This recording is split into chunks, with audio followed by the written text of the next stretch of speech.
राजाधिराज सद्गुरुनाथ सिद्धरामेश्वराय नमः। राजाधिराज सद्गुरुनाथ श्री भावराजाय नमः। राजाधिराज सद्गुरुनाथ श्री काडसिद्धेश्वराय नमः। यं ब्रह्मा वरुणेन्द्ररुद्रमरुतः स्तुन्वन्ति दिव्यैस्तवैः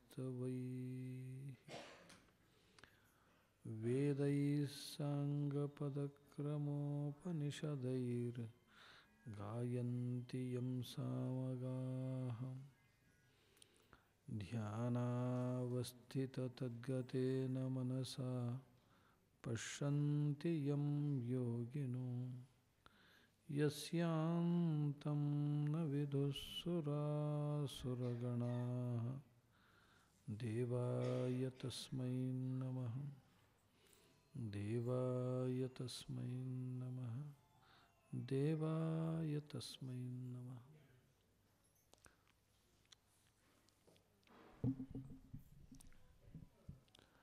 आज ही शाकंभरी पौर्णिमा आहे। आज एक विशेष दिन आहे।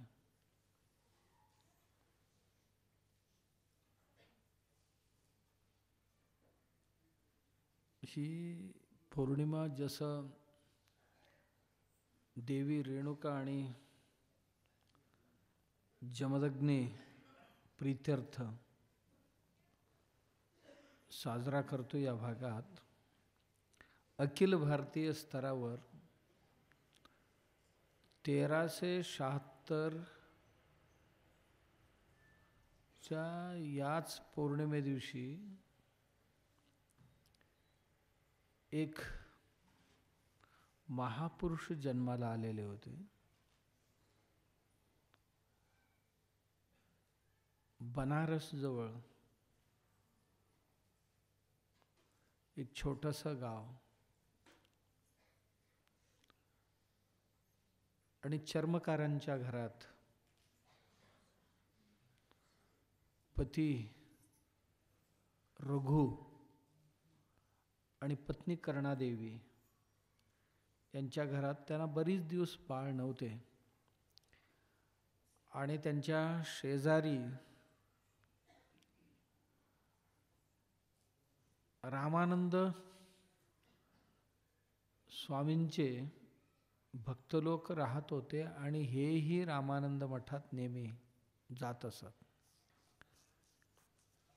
एके दिवशी स्वामी रामानंदजींना प्रार्थना केली, गरीब जरूर आहोत आम्ही, पण आम्हालाही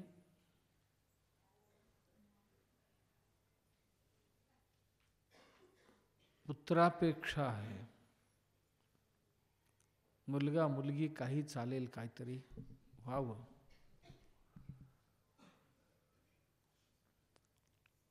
स्वामी रामानंदांनी दिलेली प्रसाद रघुला पत्नीला नेऊन दिली। पत्नीने प्रसाद सेवन केल्यानंतर काही दिवसांनी गर्भ राहिली आणि त्यांच्या घरात एक पुत्ररत्न जन्माला आला। बाळ लहान असल्यापासूनच भक्तीचे संस्कार त्याच्यावर झाले। तत्पूर्वी बाळ पाळण्यात असतानाच स्वामी रामानंद त्यांच्या घरी आले होते।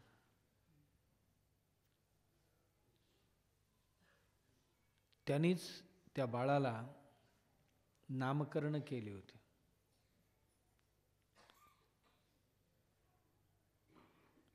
बाळाचं नाव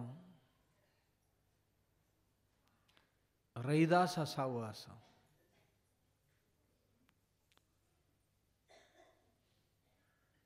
ज्याला दक्षिण भारतात आपण रोहिदास म्हणतो, उत्तर भारतात त्याला रैदास म्हणतात। हा मुलगा तेजस्वी होता बालक, बुद्धिमान होता, आई वडिलांना जसा प्रिय तसा गावालाच प्रिय होता, आचरणाने व्यवहाराने. आणि लहानपणापासूनच भजन कीर्तन आणि प्रवचनांचा संस्कार त्याच्या आईच्या पोटात असतानाच झाल्यामुळे आणि आईबरोबर लहानपणी मठमंदिरांमध्ये जात असल्याकारणाने मुलगा खूप संस्कारी झाला आणि अतीव देवभक्ती संपन्न झाला आणि छोट्या वयातच कीर्तन करायला लागला, प्रवचन करायला लागला, बहुश्रुत झाला, श्रोत्रिय बनला. श्रोत्रिय म्हणजे इतकं श्रवण केलं होता छोट्या वयात मन लावून. कोणी काही प्रश्न विचारलं तर त्या प्रश्नांचं उत्तर देऊ शकत होता. आध्यात्मिक किती 10-12 वर्षांच्या कालावधीत. आमची मुलं 10-12 वर्षाच्या कालावधीत काय काय करतात तुम्हाला माहिती आहे. 10-12 वर्षांचा बालक असताना सुंदर कीर्तन करत होता, बऱ्याच प्रश्नांचा निवारण करत होता आणि त्याचा ओढ अतीव अध्यात्म मार्गाकडे असताना घरच्यांना चिंता वाटू लागली की हे बाळ जर असंच गेले तर वाया जाईल. असंच आपल्यालाही वाटते की नाही, आपलं बाळ जास्तच मठात जायला लागलं कुठे वाया जाते की काय, आत्ता संन्यासी बिन्यासी झाले तर काय करायचं, पटकन त्याचा बंदोबस्त करून टाका.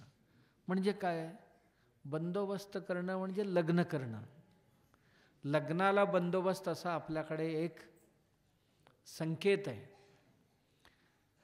पोरगा जरा इकडे तिकडे हे करतो, त्याचा बंदोबस्त करावा लागेल आपल्याला. म्हणजे काय करायचं, त्याला लोडणं बांधून टाका, असा ग्रामीण भाषेत म्हणतात त्याला. म्हणजे असं होऊ शकतं का? असं पत्नी म्हणजे काय लोडणं असते का? लग्न करणं म्हणजे लोडणं बांधणं असते का? म्हणतात बाबा असं, मला काय माहीत नाही त्यातलं, पण म्हणतात लोक.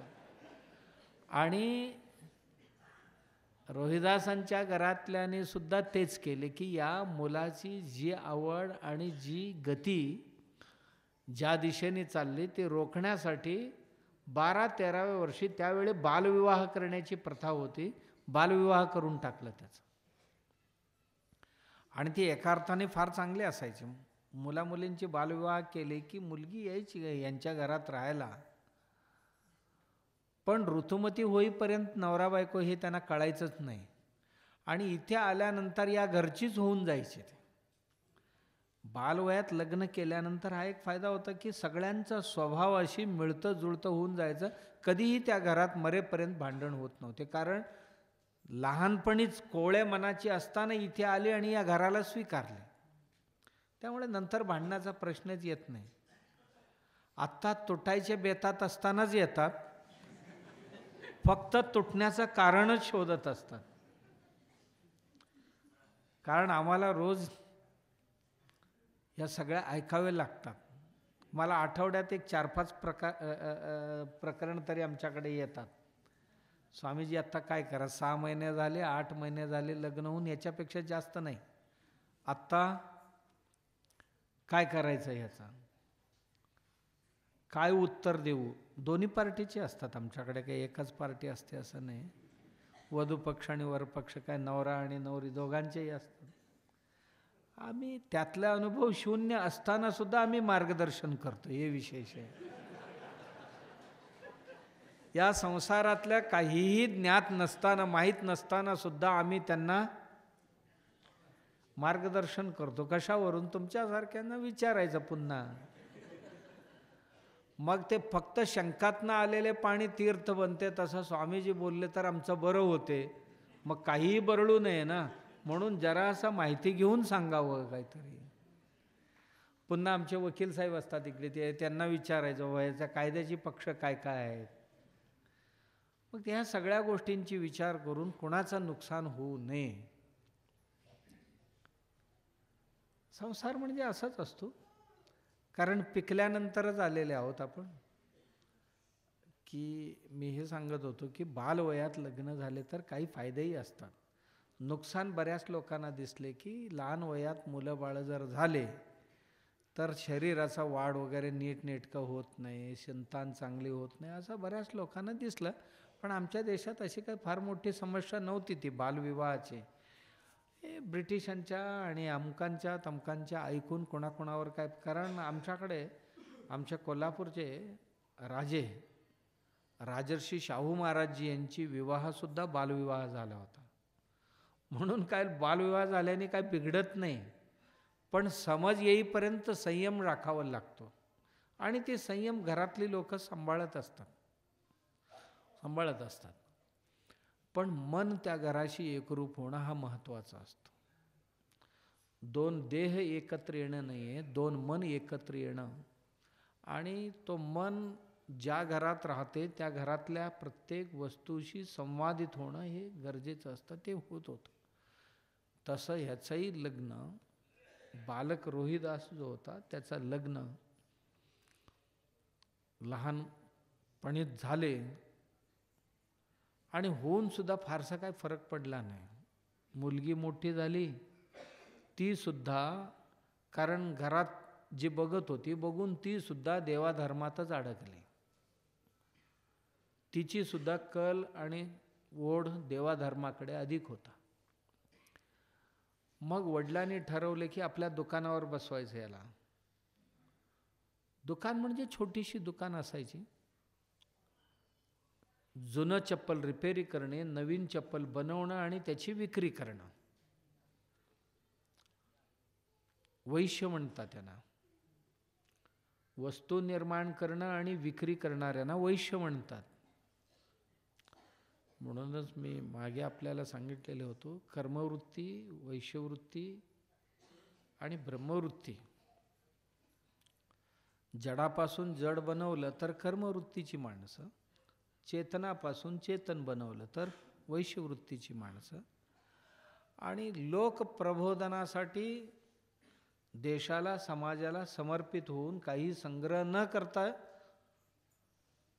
हितोपदेश करत राहतात त्या लोकांना ब्रह्मवृत्तीची माणसं म्हणतात. यांना कर्मवृत्तीची म्हणू आपण. चमडी जड आहे आणि त्याच्यापासून चप्पल बनत होते, चमडी जड आहे त्याच्यापासून थैली बनत होते, त्याच्यापासून वादे बनत होते, त्याच्यापासून कंठी बनत होते, त्याच्यापासून खूप साऱ्या सापत्या बनत होत्या, खूप साऱ्या वस्तू बनत होत्या. आणि त्यांना ह्या कामात लावले. आणि हा माणूस कोणतरी साधू संन्यासी रस्त्याने दिसले की दुकान सोडायचं आणि त्यांच्या मागे पळायचं. बऱ्याच लोकांनी त्यांच्या आईवडिलांकडे तक्रार केली, तुमचं पोरगं गेले की 4-4 तास दुकानात नसतोय. त्यांनी भरपूर वेळ सांगितलं. का? त्या साधू बिधू लोकांच्या पायात चप्पल नसले की दुकानातले एक जोड न्यायचं आणि त्यांना द्यायचं. वडिलांनी विचारलं की नाही, त्यांच्या पायात काय नव्हतं देऊन टाकले म्हणायचं. मग असं तो फुकट वाटत बसला तर आपलं घर कसं चालायचं असं वडील म्हणायचा. देव मोठा आहे, चालवेल, सृष्टीत चालवतोय, आमची घर एक चालवणार नाही का, असं वडिलांना शहाणपणा शिकवायचा. वडील वैतागले आणि बाबा तुला एवढं जर दयामया असेल या साधू संन्यासी आणि ह्याच्यावर, तो असं कर, थोडंसं वेगळं राहा. बरीच लोक वाटणी मागून घेतात, पण यांच्या वडिलांनी ठरवले ह्याला वाटणी देऊन बाजूलाच करावं, कारण ही आपल्याला परवडणार नाही याची सेवा आपल्याला. म्हणून आपल्याच घरच्या पाठीमागे परड्यात थोडीशी जागा दिली आणि झोपडी लावून घे तुझं तू आणि नवरा बायको तुम्ही तिथे सुखाने राहा. मग राहायला लागला. ठीक आहे म्हणाला, काय नाही, कुठेही असलं तरी काम करायचं आहे, जेवायचं आहे, त्यात काय, आणि शेवटी तुमच्या समवेतच बाजूलाच राहतो ना. ठीक आहे म्हणाला, राहायला लागला. पण प्रवृत्तीत काय फार मोठा बदल नाही झाला. त्याच्याकरता त्यांच्या पूर्वजन्म वृत्तांतही समजून घेणं गरजेचे असते. मी काय आता नाही सांगणार. तर त्या संस्कारामुळेही योगभ्रष्ट लोक आलेले असतात. शुचीनाम श्रीमतां गेहे योगभ्रष्टोभिजायते. मागील जन्मामध्ये खूप सारी साधना झालेले, स्वाध्याय झालेले आणि सर्व पक्वता प्राप्त झाल्यानंतर कोणत्या कारणास्तव थोडीशी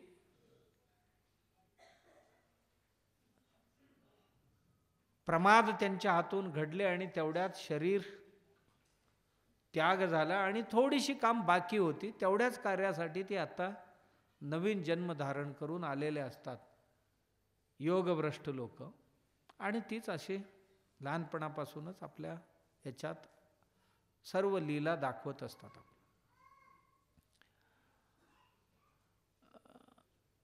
रोहिदास या साधू सत्पुरुषांवर प्रिय होते. देवावर वारंवार काशीला जायची, गंगेच्या स्नानाला जायचं. असंच माघ स्नान आलेलं होतं. खूप लोक गंगेला जात होते. हाही म्हणाला काही तरुणांना घेऊन जाऊया आपणही गंगा स्नानाला. गंगा स्नानाला तेजस्वी बालक होता. बघितलं तर म्हणावं की राजकुमारच आहे, इतकं सुंदर होता, इतकं तेजस्वी होता. कारण आध्यात्मिक साधना होती त्याच्याबरोबर आणि सात्विक तेज त्याच्या चेहऱ्यावर चमकत असायचं. आणि नदीवर जमलेले अनेको लोक हा येत असताना पाहिल्यानंतर उठून उभं राहायचं. कोणतरी राजकुमारच आला की काय म्हणून, आणि उठून उभे राहिले. बऱ्याच लोकांनी मिळून धाडस केले की महाराज आपण कोणत्या प्रदेशाचे राजकुमार आहात असं विचारलं त्यांना. तेव्हा रोहिदासजी म्हणाले मी रोहिदास आहे, खोटं बोलण्याचा संस्कार माझ्यावर झालेले नाही आहे. लहानपणापासून देवाधर्माची मला आवड आहे. माझ्या आईवडिलांनी संस्कार केले, माझे गुरु रामानंदांची माझ्यावर संस्कार आहेत, खोटं बोलायचं नाही. मी कोणी राजा महाराजांचा मुलगा नाही आहे. माझे वडील रघु आणि आई कर्मावती. मी चर्मकारांचा मुलगा आहे, चांबारांचा मुलगा आहे. चमार म्हणतात आम्हाला, चमार. आणि नदी स्नानासाठी आलोय मी. मला मा गंगेचा खूप आदर आहे. गंगा पापहारिणी आहे, त्यासाठी मी इथे आलोय. एवढा म्हणायचाच अवकाश तिथे जमलेले जे कर्मठ ब्राह्मण होते ते मगाशी जे हात जोडून उभे होते कोणतरी राजकुमार येतोय म्हणून, आता ते आक्रमक झाले आणि म्हणाले अरे तुझं धाडसच कसं झालं? हे गंगादेवीला अपवित्र करण्यासाठी आलास का तू? नुसतं गंगेला अपवित्र करत नाहीस तू, त्या गंगेत आमच्यासारखे ब्राह्मण जे स्नान करतात कर्मठ त्यांना सुद्धा तू पापी बनवण्यासाठी आलायस, असा एक म्हणाला. दुसरा म्हणाला तुझी योग्यता का आणि आलास का? असं तोंडाला येईल ते प्रत्येक जण बडबडायला लागले. एवढं बडबडून थांबले नाही ते. याला काशी नरेशांकडे घेऊन जायचं म्हणाले. असे जर झाले तर धर्म कसा राहणार आमचा? धर्म बुडवणारे लोक आहेत ते. आणि काशी नरेशाकडे घेऊन गेले. काशी नरेशाला म्हणाले याचा धाडस बघा ना, म्हणाले हा गंगा स्नानाला आलाय, हा मूर्ख शूद्र. रोहिदास म्हणाले मला माझ्या गुरुनी जे सांगितले ते बोलण्याचा जर मला अवकाश संधी दिला तर मी माझा पक्ष मांडू का? हे सगळे कर्मठ आहेत, ब्राह्मण असू द्या माझ्याबरोबर, ही सगळे एका बाजूला राहू द्या, मी एका बाजूला माझा पक्ष मांडतो, ऐकून घ्याल का? काशी नरेश म्हणाला मग बोल ना बाळा, बोल, तुझं काय म्हणणं आहे सांग. मी असं शिकलो की पंचमहाभूतापासून ही सृष्टी झालेली आणि पंचमहाभूतांनी सगळ्यांची शरीरं बनलेली आहे. ज्या पंचमहाभूतांनी या ब्राह्मणांचा बनलेले त्याच पंचमहाभूतांनी माझंही शरीर बनलेले. ज्या पंचमहाभूतांनी राजा महाराजा क्षत्रियांचे बनलेले वैश्यांची बनलेले, शूद्रांची बनलेले, त्याच पंचमहाभूतांनी माझं बनलेले. आणि मी असंही ऐकलं, ईशावास्यमिदं सर्वम, जेवढी जेवढी शरीर दिसतात त्या सगळ्यांमध्ये ईश्वराचा वास्तव्य असतं, असंही मी ऐकलेले. मग सगळ्यांच्यात आहे तर माझ्यातही तो असायलाच पाहिजे. सर्वांचं शरीर पंचमहाभूतांचं तर माझंही पंचमहाभूतांचं. आणि जर ह्या सगळ्यांना नदीमध्ये स्नान करता येत असेल तर मलाही स्नान करता येतं यात. माझा काय अपराध आहे यात? आणि आत्ता राहिला वर्णाश्रम. ब्राह्मण श्रेष्ठ आहे, क्षत्रिय श्रेष्ठ आहे, वैश्य श्रेष्ठ आहे, आणि अमुक कनिष्ठ आहे, तमुक कनिष्ठ आहे असं तुम्हाला जर वाटत असेल, यजुर्वेदामध्ये एक वाक्य, शूद्र पादातनं जन्माला आला असं म्हणतात. भगवंताच्या बाहूमधनं क्षत्रिय जन्माला आला, मुखातनं ब्राह्मण जन्माला आला, आणि पायातनं शूद्र जन्माला आला असं म्हणतात. मग त्याच भगवंताच्या पायाची पाणी मी सगळ्यांनाच देतो. भगवंताची पायाची पाणी देतो आणि आम्हीही घेतो. मग भगवंत जर पायात असेल आणि पायातनं प्रकट होत असेल तर मी कसं कनिष्ठ होईन? जर भगवंताच्या पायावरची पाणी लोक पित असतील, खरं म्हणजे माझी पाय धुवून प्यायला पाहिजे याने. ते सोडून माझी तक्रार करायला आलेत. हे मूर्ख आहेत का शाणे आहेत? तुम्हीच ठरवा म्हणाल. राजाला पटलं. राजा म्हणाला मूर्ख आहेत हे. 8 टाका रे म्हणाला यांना सगळ्यांना.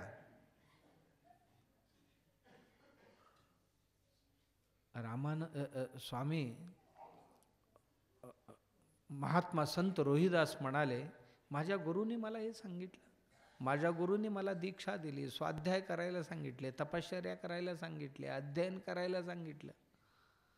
आणि माझ्या गुरुनी मला सांगितलं, जन्माला येताना सगळी शूद्रच असतात. जन्मना जायते शूद्रः संस्कारात द्विज उच्यते. जर त्यांच्यावर संस्कार झाले तर ते ब्राह्मण होतील, जर संस्कार नाही झाले तर हे सगळे शूद्र. जन्माला येताना आम्ही सगळी एकसारखे आलो. गुणकर्माच्या आधाराने माणसं वेगवेगळ्या वृत्तीचे बनतात. कोण क्षत्रिय बनतो? त्यांचा गुण आणि त्याचा कर्म, त्यांची वीरता, शूरता आणि त्याच्याबरोबर त्यांची कर्म. आणि ब्राह्मण बनला असेल तर त्याचा अध्ययन, अध्यापन, स्वाध्याय याच्या आधारावर तो ब्राह्मण बनतो. वैश्य बनत असेल तर त्याच्या बुद्धिमत्तेचे, चातुर्यावर, निर्माण करण्याची, वस्तू उत्पादन करण्याची त्याच्या क्षमतेवर तो वैश्य बनतो. चातुर्वर्ण्यम मया सृष्ट्या गुणकर्म विभागशः. कृष्ण परमात्माने सांगितलेले भगवद्गीतेत, चातुर्वर्णांची निर्मिती मीच केलेली आहे. ते जन्माने नाही केले. जन्माला ब्राह्मणांच्या घरात जन्माला आला तर ब्राह्मण होतो, क्षत्रियांच्या घरात जन्माला आला तर क्षत्रिय होतो, वैश्यांच्या घरात जन्माला आलेल्या वैश्य बनतो, शूद्रांच्या घरात जन्माला आलेल्या शूद्र बनतो. असं नाही सांगितलं. परमात्म्याने सांगितले, चातुर्वर्ण्यम मया सृष्ट. माझ्याकडूनच हे 4ही वर्ण निर्माण झालेले आहेत. कसे? कोणत्या आधारावर? जन्माच्या आधारावर नाही, गुणकर्म विभागशः. ज्यांची त्यांची गुण आणि ज्याच्या त्याचं कर्म, यांचे गुण बघा ना. म्हणाले, हे द्वेष करण्याचे गुण हे ब्राह्मणांचा असू शकतो का? ब्राह्मण जगातल्या सर्व जीवांवर प्रेम करतो. तो ब्राह्मण सगळ्यांना दैवांश समजतो. तो ब्राह्मण. आणि हे ईशावास्य सर्वकडे आहे हे समजणारा ब्राह्मण असतो. आणि हे काय सांगतायत? धर्म बुडवायला आलाय असं म्हणतात महाराज. तुम्हीच निर्णय घ्या यावर. महाराजांना पटलं रोहिदासांची युक्ती. म्हणाले, जावा स्नान करा जावा. अरे यांना नेऊन 8 टाका म्हणाले. म्हणजे असा एक योगी गृहस्थाश्रमात जन्माला आलेला होता आणि संघर्ष करत आला, तारुण्यात आला. कबीरदास यांचे गुरुबंधू, रोहिदासांचे गुरुबंधू कोण? कबीर. कारण कबीर एक हात असेल रामानंदांचं तर दुसरा हात रोहिदास होते. रोहिदास सामान्य नव्हते, महाकवी सुद्धा होते. अशी काही कविता लिहिले त्यांनी. जवळजवळ 41 कविता गुरु ग्रंथसाहिबमध्ये सामील केलेली. जो शिखांचा पवित्र ग्रंथ आहे ग्रंथसाहिब, त्याच्यामध्ये रोहिदासांची 41 अभंग सामील केलेले आहेत. आणि त्याच वेळी रोहिदास सगळ्यांना म्हणत होते, जातीभेद करणाऱ्यांना, ब्राह्मण मत्त पूजिये जो होवे गुणहीन, पूजिये चरण चंडाल के जो होवे गुणवान. जर गुणहीन ब्राह्मण असेल तर त्याचा पूजा करू नका, त्याला लाथा घाला. आणि पूजा करा त्या चांडाळांचा, ज्याला चंडाल म्हणतात, ज्याला शूद्र म्हणतात, त्याच्या पाद्य पूजा करा जर गुणी असेल तर. गुणपूजावान आहेत, व्यक्तिपूजित होत नाही. व्यक्तिपूजा होत नाही, गुणांची पूजा होत असते. रोहिदासाने त्यावेळी ठासून सांगितलं, पूजाच करायचं आहे. कारण रोहिदास म्हणत होते, हे प्रत्येकांचे शरीर चमारांचे आहेत असं म्हणत. च म्हणजे चर्म, म म्हणजे मांस आणि र म्हणजे रक्त. चमार, चर्म, मांस आणि रक्त, सगळ्यांची शरीर, सगळ्यांची जी पिंड बनलेले आहेत या 3 वस्तूंनीच बनलेले आहेत, म्हणून हे सगळे माझ्याच जातीतले आहे असं रोहिदास म्हणत होते. आणि एवढंच नाही, रोहिदास एवढे प्रसिद्ध झाले त्या काळात, खूप मोठमोठाली माणसं रोहिदासांची शिष्यत्व पत्करली. अनेको वैश्य, अनेको क्षत्रिय, राजा महाराजे. आपल्याला माहिती आहे, चित्तोडची राजकुमारी मीरादेवी रोहिदासांची शिष्य होती. असे अनेको राजे महाराजे रोहिदासांचे शिष्य होते. अनेको श्रीमंत त्यांचे शिष्य होते. एक श्रीमंत आला एके दिवशी, दीक्षा घेऊन गेला. पुढे एके दिवशी एक तेजस्वी साधू रोहिदासांच्या घरी आले. बघितले, इकडे झोपडी होती, झोपडी.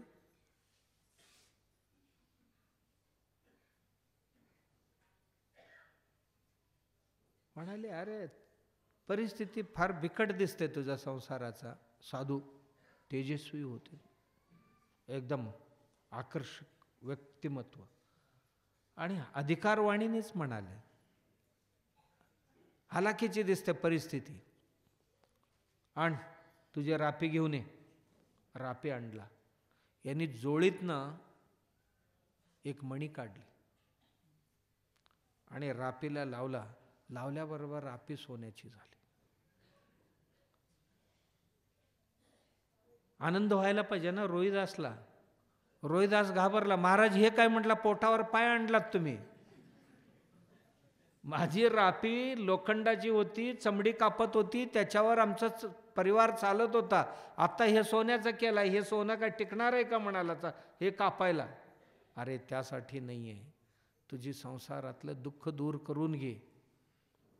म्हणाला, महाराज त्याची गरज नाही आहे, मला त्याची गरज नाही आहे. माझी लोखंडाची तापीच मला राहू द्या. महाराज म्हणाले, एकदा केलेले परत करता येत नाही म्हणाले ते. महाराजी लागले तर मग तुम्ही घेऊन जावा म्हणाला. मला एक लोखंडी घेऊन द्या. ते महाराज तापी घेतले, ते रापीच म्हणतात ना, घेतले आणि लोखंडाची दिले आणि पुन्हा आले ते महाराज. अरे तुला बघून मला खूपच दया येते. हे बघ, मी तुला तरी दाखवले ही मणी, ही घरात ठेवून घे. तुला जेव्हा गरज भासेल त्यावेळी ही घे आणि सोनं करून घे. आणि बघ मी काय वाईट सांगत नाही तुला, चांगलं सांगतो. मग तुला जेवढा पाहिजे तेवढं वापर, राहिलेले दानधर्म कर लोकांना. तो म्हणाला दानधर्म करण्याकरता ही भानगडी का करावं? माझ्या कष्टाने मेहनतीने जे मी मिळवेन त्यातनं दानधर्म करेन. तरुण होता ना. तरी तो साधू म्हणाला माझी इच्छा झाली तुझ्या घरात ठेवून जातो. ठेवून जाऊ म्हणाला, पण मला काय गरज नाही त्यात. ह्यांच्या घरात ठेवला. कुठे ठेवू? तिथे ठेवा म्हणाला, वर छत आहे ना, हां पखाडीला ठेवा. तिथे ठेवला. बरीच दिवस गेला साधू. बऱ्याच दिवसांनी बऱ्याच महिन्यांनी परत आला. तर ह्याचं काम तेवढंच. साधूला वाटलं होतं हा श्रीमंत झाला असेल आत्ता. बरीच लोखंडाचा त्याने हे केलं असेल असं वाटलं होतं. आणि बऱ्याच दिवसांनी साधू परत आला. बघितलं, अरे माझं हे कुठे येते? महाराज विसरलो, तुम्ही जिथे ठेवून गेला तिथेच असणार बघा म्हणाला. आणि यांनी काय कोणाला विकला की काय असं शंका आला त्याला. शंका आली तर बघतो जाऊन तर तिथेच होतात. म्हणाला एक काम कर, तुझ्या भल्यासाठी मी हे दिला होता, हे तू नाही वापरलास, आत्ता हे तुझ्या देवाऱ्यावर ठेव. म्हणाला काय करू? ठेव देवाऱ्यावर ठेव. देवाऱ्यावर नेऊन ठेवला. आणि एक आठवड्याने ते महाराज परत आले. माझा परिसमणी दे मला परत. त्यांनी दिली. पण आश्चर्य असं, दुसऱ्या दिवसापासून 5-5 सुवर्ण मुद्रा तिथे पडायला लागल्या त्या देवाऱ्यावर. म्हणाला हे काय पेढा म्हटला, हे गेले खरे, हे काय पडायला लागले म्हटला. करायचं काय याचा? हात नाही लावणार म्हणाला त्यात. दुसऱ्या दिवशी 10 झाले, तिसऱ्या दिवशी 15 झाले. अजिबात मी याच्याकडे बघणार नाही म्हणाला जो रोहिदास. 15 दिवसात ढीगच झाला. अरे चा आता करावं काय म्हटला. हे कोणतरी बघितलं तर काय होईल माझ्या घरात. यापेक्षा याचा उपयोग कसा करावा. माझ्या संसाराला काही हे नको म्हणाल. माझ्या संसाराला मी धनकट आहे, करून खाईन. मग जाऊन रामानंद मठात चर्चा केला गुरुबंधूंशी. अरे असं असं व्हायला लागले. त्यांनी सांगितलं आपल्या गुरूंचं एक मठ बांध, अन्नछत्र सुरू कर, पाणपोई सुरू कर, लोक आले तर राहायला घर बांध. सुरू केलं ना त्याने. काय रुबाब म्हणता. माणसं दिवसेंदिवस वाढायला लागले, पण त्याच्या शेजारीच आपला काम बंद केला नव्हता. हे चालू होतं एका बाजूला. लोक म्हणाले याला पैसे कुठून येतं, काय होते. कोण म्हणाला काय बाबा कानबिंड लागले वाटते याला. दुसरं म्हणाला काय चोऱ्या बिऱ्या तरी करत नसेल ना रात्री. तिसराच बोलणार, चौथाच बोलणार. लोक म्हणजे ओक, होय ना. काय ओकतील काय गॅरंटी. बरोबर. लोक म्हणजे ओक, काही ओकतील. पण रोहिदास काय फारसा मनावर घेत नव्हता. अरे ही समाज आहे, असंच चालायचं बोलायचं. आपण आपलं कर्तव्य करत राह. पण आपलं कर्तव्य मात्र त्यांनी सोडले नाही. तिथे आपली झोपडी, आपली घर, तिथेच कामं करीत राहिले. खूप लोक दर्शनाला येत होते, भजन करत होते जाऊन त्या मंदिरात, जे स्वतः बांधला होता मंदिरात, आणि कीर्तन करत होते. वाढली भरपूर संख्या, खूप संख्या वाढली. वाढल्यानंतर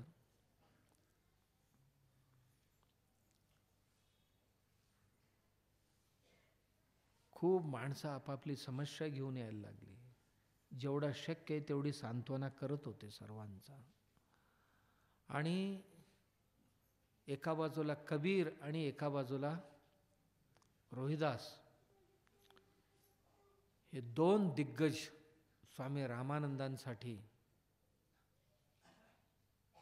मजबूत डोंगरच उभे राहिल्यासारखं वाटलं.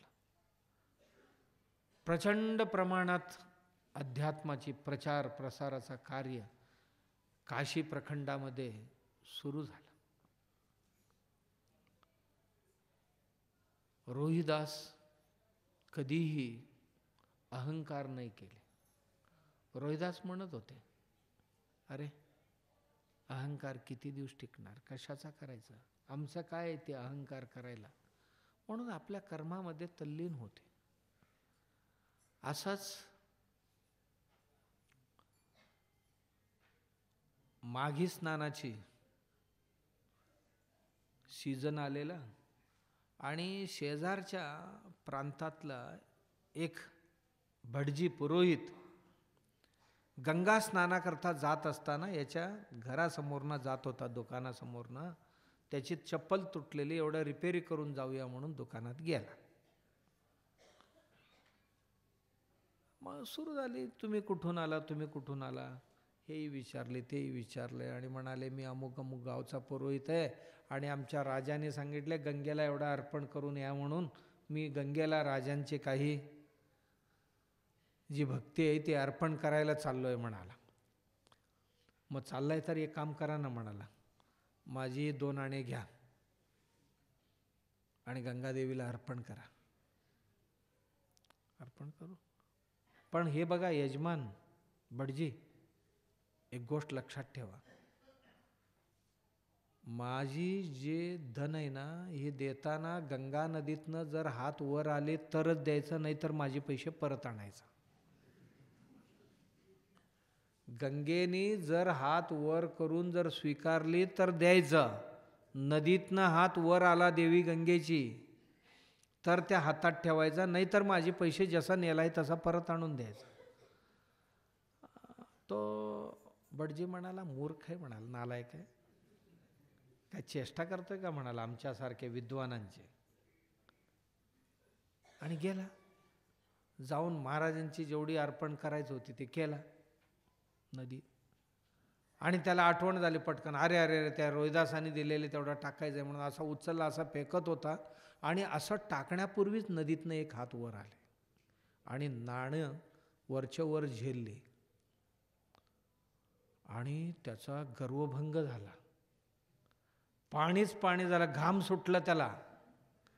मी ज्याला इतकं तुच्छ समजत होतो, एवढा उच्च कोटीचा माणूस, याची दान घेण्याकरता देवी गंगा स्वतः स्वीकारली हात वर काढून. काय भक्ती या माणसाचा, लाज वाटली पाहिजे आमच्यासारख्या ब्राह्मणांना म्हणाला. कारण काही सात्विक लोक असतात, सगळी खराब नसतात. माणसं सरसकट सगळ्यांना शिवी घालतात. ब्राह्मण म्हटले की सगळ्या ब्राह्मणांना शिवी घालायचं. कर्मठ असतात 2-4च, पण अख्खा जातीला शिवी घालणं. एका गावचा एखाद्या 2 माणसं खराब असतात, अख्ख्या गावाला शिवी घालाय, अरे गाव नालायकांचं. ते योग्य आहे का? नाही. ही प्रथा अनेक वर्षापासून नाही, हजारो वर्षापासून चालत आली. हा चांगला. आणि त्याच्याकरता आणखीन एक आश्चर्य वाट पाहत होती. जसं देवी गंगेने ती नाणी स्वीकारले आणि पुढचं पाऊल याचा पडण्यापूर्वी त्याच गंगेतनं एक हात वरती आले. हे यजमान, माझा भक्त रोहिदास आहे ना, त्यालाही काकण नेऊन दे.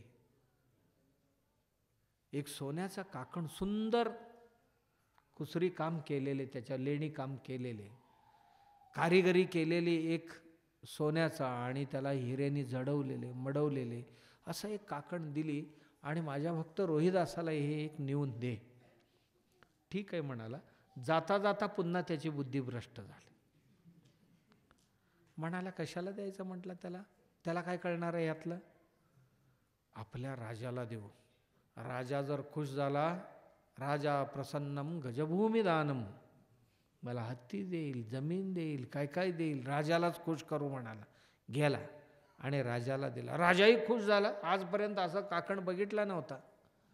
आणि राणीला बोलवलं आणि हे बघ तुझ्यासाठी या महाराजाने काय आणले बघ म्हणाला.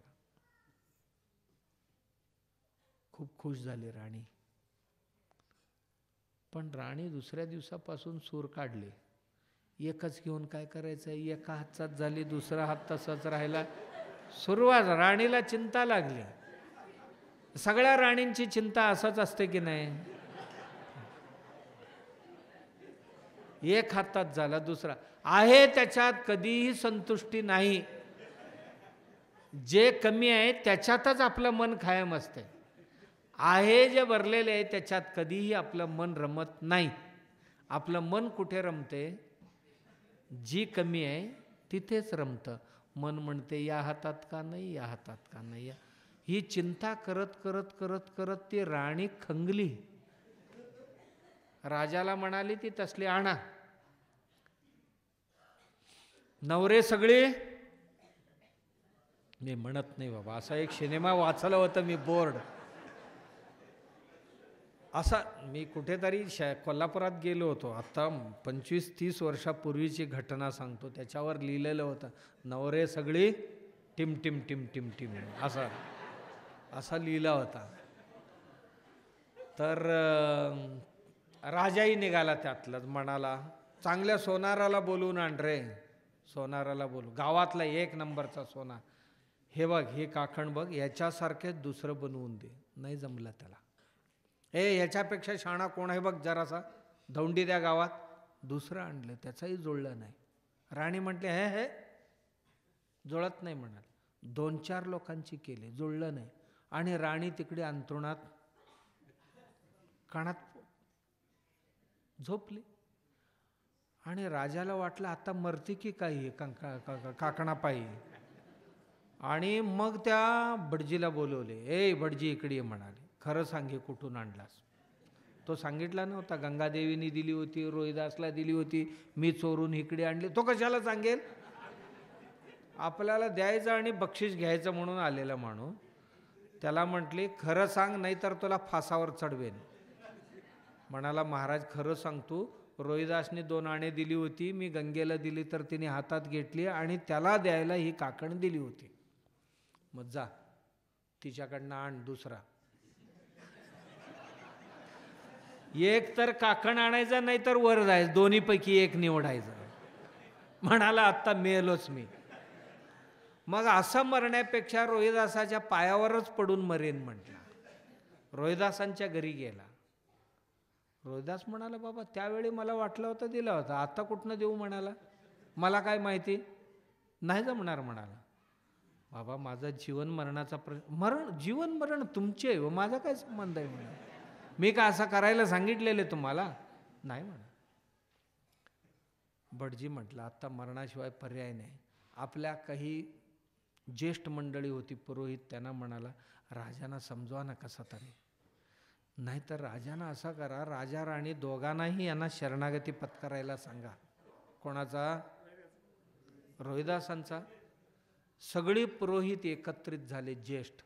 राजांना जाऊन समजावले त्यांना, घटना अशी अशी आहे आणि तुम्हीच जाऊन आता जर त्यांना वंदन केलात आणि शरण गेलात तर रोहिदास दुसरं असलं गंगेतनं काढून देईल. गेले, वंदन केले. भाग्यवान आहोत की आमच्यासारख्यांना तुमच्यामुळे हे एक कंकण मिळालं, काकण मिळालं. रोहिदास म्हणाला काय अपेक्षा काय? पत्नी दुसरंही मागती, नाही झाली तर खंगली ती, आता मरेल म्हणाला. एवढीच ना?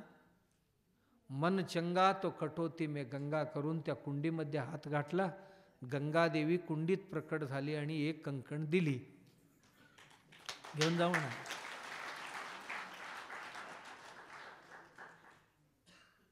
राजांना प्रश्न पडला, अरे या चामडीतल्या ह्याच्यातलं आता बायकोही अंगावर घालणार,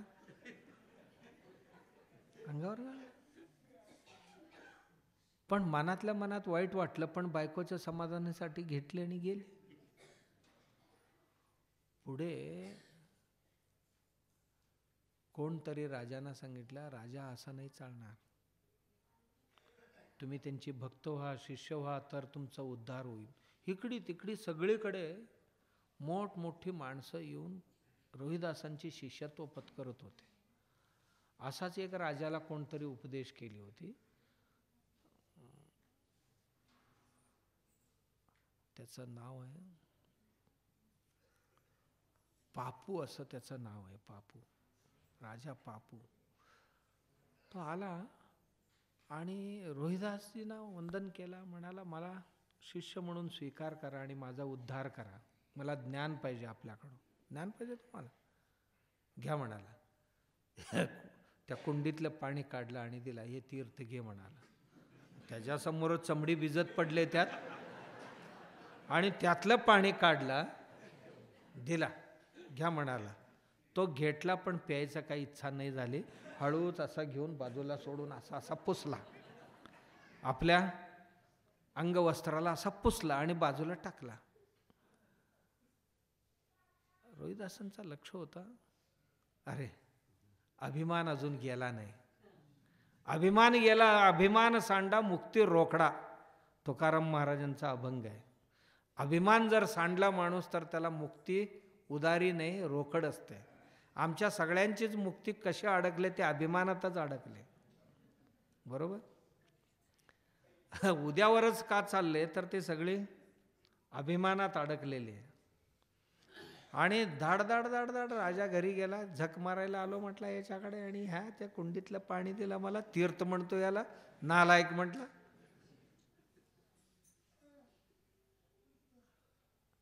परीटाला बोलवा रे म्हणाला. ताबडतोब अंघोळ केला करून, तो उपवस्त्र होता पितांबर, त्या पितांबर दिला त्याला. याला लागलेले जे पाणी आहे नाही, स्वच्छ धुवून काढत, डाग पडलेले म्हटला चमडीचे माझ्या याच्यावर, धुवून स्वच्छ धुवून आण, नाही धुतलास तर तुला शिक्षा करेन म्हणाला. धुण्याची पद्धत एक काय होती माहिती आहे, पूर्वी नवीनच डाग पडलेला होता, घरी नेला, नेऊन आपल्या पोरीला म्हटलं, पोरगी होती काहीतरी 10-12 वर्षाची, तारुण्यात पदार्पण केलेली मुलगी होती घरात परीटाची, आणि त्याला म्हणाली, ही राजांची वस्त्र आहे, त्याच्यावर डाग पडलेले आहे, आणि एवढा चोकून काढ. ही पद्धत होती या पूर्वी. डाग असेल तर डाग त्यांच्या घरात ते चोकत होते, चोकून चोकून चोकून चोकून थुंकायचे, चोकायचा थुंकायचा, चोकायचा थुंकायचा, डाग निघेपर्यंत. आणि म्हणाला, जर नाही निघालं चोकून तर मी तोपर्यंत एक रसायन बनवतो म्हणाला, ते धुवून काढण्याकरता. तो रसायन बनवायला गेला, मुलगीला चोकायला सांगितलं. मुलगी चोकती तोपर्यंत मुलीची अवस्थाच बदलली. मुलगी पूर्ण अजून वस्त्र साफ केली नव्हती, तिच्या मुखातनं अद्भुत अशी अलौकिक भाषा निघाली, अलौकिक अशी बोलायला लागली मुलगी. कारण मुलीला आत्मदर्शन झाला, साक्षात्कार झाला. आणि कोण म्हणाले, असं कसं बोलते, असं कसं. तोही परीट आला, म्हणाला, पोरगी असं कसं बोलते. बाबा मी हे चोकायला गेले आणि मी तुंकली नाही, ते माझ्या तोंडात गेल्याबरोबरच माझी वृत्तीच बदलली म्हणाले. त्याच्या लक्षात आला, म्हणाला काहीतरी चमत्कार झाले, चमत्कार झाले. राजांकडे गेला, राजेसाहेब वस्त्र कुठून आणलं, काय कुठनं दाग पडलेले. अरे त्या रोहिदासाच्या घरी गेलो होतो, त्या कुंडीतलं पाणी घातला आणि प्या म्हटला मला, मी त्याला पुसले म्हणाला. ते महाराज, नाही, तुम्ही चूक केलात. ती माझ्या मुलीने ते डाग काढायला गेली तर ती ज्ञानी झाली. आता मला उपदेश करते माझी मुलगी. आता गावगोळा झाले माझ्या घरात तिची भाषा ऐकून. आणि तुमचं कुठेतरी चुकले महाराज, तुम्ही या बघा माझ्या घरी. येऊ घरी जाऊन बघितला, मुलगी खरोखर तिच्या चेहऱ्यावरची प्रसन्नता, सात्विकता आणि पाणावलेले डोळे आणि तिच्या मुखातून येणारे शब्द अशी येत होती, साध्वीच होऊन गेली होती. राजा म्हणाला, चुकलं माझं. राणी समवेत रोहिदासाकडे गेला, म्हणाला, मला माफ करा, मी ह्याच्यातलं पाणी काय देतो असं. अरे ज्या सद्गुरूची अंगुष्ठी कोटी कोटी तीर्थाची स्थिती, जिथे अवहेलन करायला पाहिजे तिथे न करता जिथे करू नये तिथे केला, हे चूकच आहे, नाही असं नाही. पण ठीक आहे, मनात आलंय, लक्षात आलाय, होईल, भलं होईल, तुझंही भलं होईल, तुलाही दीक्षा देतो, त्याचा अनुसंधान कर, तूही ध्यानधारणा कर, भजन कर, कीर्तन कर, श्रवण कर, मनन कर, निधिध्यासन कर, कल्याण होईल, तुझं पण कल्याण होईल. सूरदासजींनी त्या राजालाही क्षमा केली. ज्या राजाने अपमानित केला होता त्या राजाला दीक्षा दिली, त्यालाही. म्हणून सूरदासजी त्या काळातलं एक आध्यात्मिक क्षेत्रातलं ध्रुवतारा होते, ध्रुवतारा. म्हणून आजपर्यंत पंजाबमध्ये रोहिदासिया नावाचा एक पंथच निर्माण झाला. रोहिदासिया म्हणून एक पंथच निर्माण झाले. आणि समाजामध्ये समानता निर्माण करणारी ही संप्रदाय आहे रोहिदासिया. याच्याकरता खूप लोकांनी काम केले. हे 14व्या शतकातली घटना आहे. त्याच्यानंतर रोहिदासांचा प्रभाव गुरुनानकांवर किती झाला. नानकदेव आणि हे जवळजवळ मित्र होते. नानकदेवांना अन्नछत्र उघडायला उपदेश करणारे रोहिदास होते.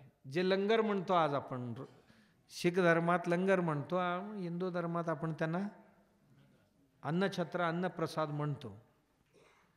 त्या अन्नछत्र उघडण्याची, लंगर उघडण्याची सल्ला देणारे त्या काळात एकतर स्वतंत्रता चळवळी आणि धर्मरक्षा सगळ्यात महत्त्वाचा. कारण इस्लामी आक्रमण चालू होतं, त्यात स्वतः वाचायला पाहिजे, आपल्या धर्माला वाचवायला पाहिजे. या आंदोलनातले अग्रभागी नानकदेव होते. एक तर हिंदू मुस्लिमांच्यामध्ये एका देशात एका घरात ही दोन तट पडलेले होती, यांच्यात सामंजस्य निर्माण करणं, समरसता निर्माण करणं. दुसरं देशाला परकीयांपासून सुरक्षित ठेवणं. अशा याच्यात या कार्यासाठी सगळ्यांनी एकत्र जेवणं गरजेचं होतं. एकत्र बसून जेवणं गरजेची होतं.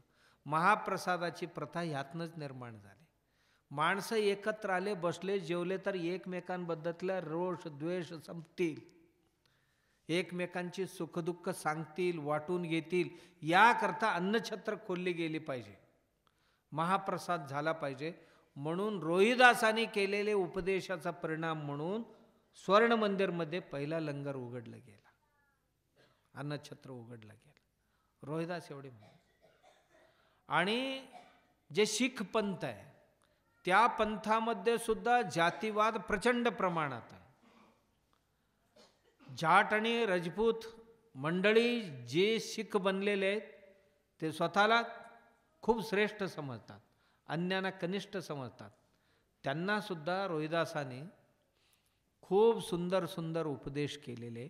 म्हणून नानकदेवाने रोहिदासांची या समरसतेचे अभंग त्याच्यामध्ये घातले. हे आंदोलन खूप दिवसापासून चालू. मध्ये काळामध्ये, मध्यंतर काळात सुद्धा कधी कधी ही विषवल्ली वाढते आणि खुंटते, वाढते आणि खुंटते. सामाजिक विषमता निर्माण करणारी घटक वेळोवेळी भारतात जन्माला आलेले आहेत, वेळोवेळी आलेले आहेत. सदाकाळ नव्हते हे, वेळोवेळी कुठे ना कुठेतरी उगवायची आणि आपली कर्मठता, कठोरता दाखवून सामाजिक स्वास्थ्य बिघडवायचे काम करत हे नेहमी आलेले आहेत.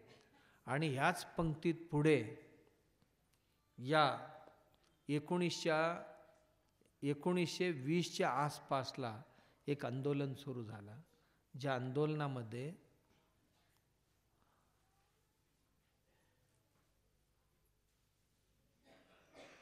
मंगतराम मंगवालिया हे पहिलं पुरुष होता पंजाबमध्ये समरसतेचं काम करणारा. त्याच्यानंतर बाबू जगजीवनरामजी त्यात उडी घेतली. तिसरे होते डॉक्टर बाबासाहेब आंबेडकर. चौथे होते त्यांच्याबरोबर जोगेंद्रनाथ मंडल. बाबासाहेब राहिले इथे आणि त्यांचेच जोडीदार त्या काळात बॅरिस्टर केलेले आणि जोगेंद्रनाथ मंडल जेव्हा भारत पाकिस्तानचं विभाजन झालं त्यावेळी ते पाकिस्तानात गेले. ते हिंदूंबरोबर आम्ही नाही राहणार म्हणाले, ही जात अत्यंत खराब आहे, मी पाकिस्तान खूप सुंदर, आम्हाला मुसलमान साथ देतील म्हणून हिंदूंना शिव्या घालत जोगेंद्रनाथ मंडल पाकिस्तानात गेले आणि तिथलं पहिलं कानून मंत्री, जसा भारताचा पहिला मंत्री बाबासाहेब झाले आमचे, तसं पाकिस्तानचा पहिला कायदे मंत्री जोगेंद्रनाथ मंडल बनले. तेही बॅरिस्टर होते त्या काळातले. आणि जोगेंद्रनाथ मंडलची भारतात बाबासाहेबांची स्मारक बांधले गेले आजही. आणि बाबासाहेब जिथे जिथे पाऊल ठेवले तिथे एक क्षेत्र निर्माण झाले. बाबासाहेबांनी जिथे देह ठेवले तिथे क्षेत्र निर्माण झाले. बाबासाहेब जिथे अध्ययन केले होते तिथेही स्मारक निर्माण झाले. बाबासाहेब जिथे ज्या विठूरला जन्माला आले तिथेही स्मारक निर्माण झाले. पण जोगेंद्रनाथ मंडल यांच्याबरोबरचीच होती. ते म्हणाले की भारतातले हिंदू बदमाश आहेत, ही आम्हाला न्याय देणार नाही, असा जो शिव्या देत गेला होता. आणि बाबासाहेबांना सुद्धा शीख धर्मामध्ये जातीयता नाही असं सांगितल्यानंतर शीख धर्म स्वीकार करायला तयार झाले होते. आणि एकच प्रश्न विचारले बाबासाहेबांनी, हो मी धर्म स्वीकारतो, आमच्या रोटीबेटी घेणार काय? कोण घेणार? आमच्या मुलींची कोण लग्न करणार? इकडी तिकडी बघा. मग हे सगळी ढोंगीपणा आहे तुमची, हे नाही चालणार मला. असे अनेक लोकांनी, मुसलमानांनी प्रयत्न केला होता, ख्रिश्चनने प्रयत्न केला होता, लिंगायतांनी प्रयत्न केला होता आणि महानुभाव पंथांनी प्रयत्न केला होता. असं खूप साऱ्या पंथांनी प्रयत्न केले होते. ज्या गोष्टी घडायला पाहिजे ते मनापासून घडली पाहिजे, असं कुठल्याही आवेशापायी घडता कामा नये असं ते म्हणत होते. जोगेंद्रनाथ मंडल गेले, म्हणाले दलित आणि मुसलमान जर एक झालो तर आम्ही जगावर राज्य करू, असं त्यावेळी जोगेंद्रनाथ मंडल म्हटले होते बॅरिस्टर पाकिस्तानात जाऊन. आणि थोड्याच दिवसात त्यांचा भ्रमनिरस झाला. बाबासाहेबांनी इथे संविधान लिहिलं आणि अख्ख्या देशात समरसतेची वातावरण निर्माण केली. आणि त्या संविधानाप्रमाणे 140 कोटी लोक वागतील असं व्यवस्था करणारा माणूस इथे राहिला. आणि हीच स्वप्न घेऊन गेलेला माणूस 5-6 महिन्यातच पाकिस्तान सोडावं लागलं त्याला. जो तिथला कायदा मंत्री होता आणि त्यांच्या लक्षात आला की आपला काहीही शिजणार नाही इथे. जाती दंगली सुरू झाल्या पाकिस्तानमध्ये. जेव्हा 14 ऑगस्ट नंतर स्वातंत्र्य मिळालं आणि ह्यांचं सरकार रचना झाले, बॅरिस्टरजींना प्राईम मिनिस्टर झाले आणि हे बॅरिस्टर जोगेंद्रनाथ मंडल हे कायदा मंत्री झाले आणि कोण प्राईम मिनिस्टर बनले, काय काय झालं. पण जाती दंगली जे सुरू झाले, बस कापाकापी सुरू झाली. इकडनं जे गेले होते यांनाच आधी कापायला सुरुवात केली. आणि ही लोक बिन सांगता रातोरात कुठून जिकडे रस्ता मिळेल तिकडनं पळत जी लोक भारताला आणि भारतातल्या हिंदूंना शिव्या देऊन गेले होते, हीच लोक येऊन कलकत्त्यामध्ये निराश्रितांच्या शिबिरात अनाथासारखे राहायला लागले.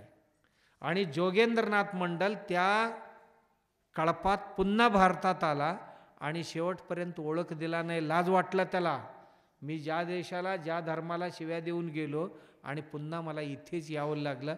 शेवटपर्यंत ओळख नाही दिली, अनाथासारखा मरून गेला.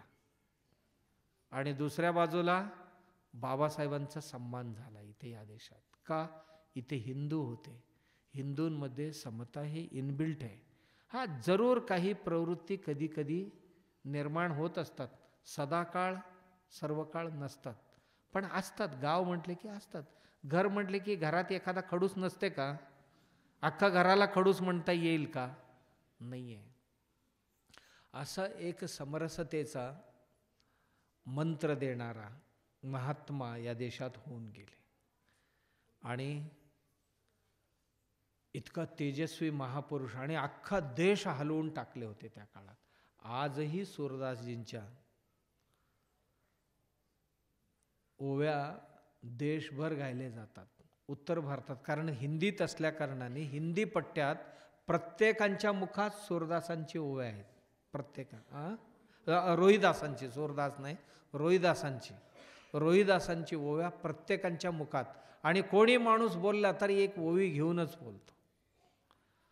असा एक महापुरुष होऊन गेला. त्यांचा आज वाढदिवस आहे. अशा महापुरुषांची वाढदिवसादिवशी त्यांची जीवनचरित्राचा स्मरण आपण केला, जीवनचरित्राचा स्मरण केला तर आमच्याही मनावर परिणाम व्हावा. आमच्याही मनात राग, द्वेष, भेद, अमुक तमुक जे काय दुर्गुण असतील ते दूर होण्यास मदत होतील. का करावं? आपल्या मनातले दुर्गुण दूर होण्यास मदत व्हावं याकरता आम्ही अशा महापुरुषांचे स्मरण करणं गरजेचे आहे.